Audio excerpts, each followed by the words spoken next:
America में कुल 50 राज्य हैं और इन राज्यों में कितनी भी आबादी क्यों ना हो, वहाँ से 2 सीनेट चुनकर सदन में आते हैं और ये 100 सीनेट अपने स्टेट की रिप्रेजेंटेटिव होते हैं। इसको एक एग्जाम्पल से भी समझ सकते हैं, जैसे भारत में राज्यों के प्रतिनिधि मुख्यमंत्री होते हैं, ठीक वैसे ही अमेरिका में सीनेट होते हैं जिन्हें जनता चुनकर भेजती है। अब सवाल ये आता है कि सीनेट पोस्ट कितना पावरफुल होता है। तो अगर राष्ट्रपति कोई फैसला करता है और वो फैसला सीनेट को मंजूर नहीं है तो वो डिसीजन वहीं रुक जाता है।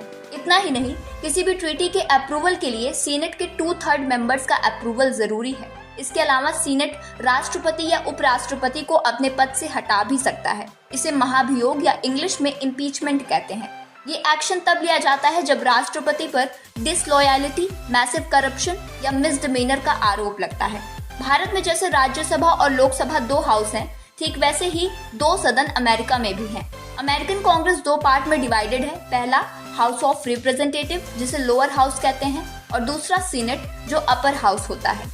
बात करें हाउस ऑफ रिप्रेजेंटेटिव की, तो ये अमेरिकन कांग्रेस का लोअर हाउस है। इसमें 435 प्लस 3 मेंबर्स होते हैं। स्पेशल प्रोविजन के तहत वॉशिंगटन डीसी के 3 मेंबर्स को रखा जाता है। इस हाउस के मेंबर्स का टेन्योर 2 साल का होता है। इसके बाद तुरंत हाउस के नए मेंबर्स इलेक्ट किए जाते हैं। और सबसे जरूरी बात कि अगर कोई डिसीजन लेना है तो उसका पहला स्टेप हाउस ऑफ रिप्रेजेंटेटिव से शुरू होता है, जिसे बिल कहते हैं। फिर यहाँ से कोई भी बिल सीनेट हाउस तक जाता है और सीनेट से अप्रूवल मिलने पर राष्ट्रपति के पास पहुँचता है। इसके अलावा हाउस ऑफ रिप्रेजेंटेटिव के पास कई स्पेशल पावर्स भी हैं। फॉर एग्जाम्पल, जैसे यहाँ के मेंबर्स अगर चाहें तो रेवेन्यू से जुड़े बिल पर अपने आप डिसीजन ले सकते हैं। अब बात करते हैं कि अमेरिका में वोटिंग कैसे होती है। अमेरिका में राष्ट्रपति पद के लिए आगामी 5 नवंबर को इलेक्शन होने वाला है और अमेरिका में वोटिंग ईवीएम के माध्यम से नहीं होता, क्योंकि अमेरिकन्स ईवीएम पर बहुत कम विश्वास करते हैं।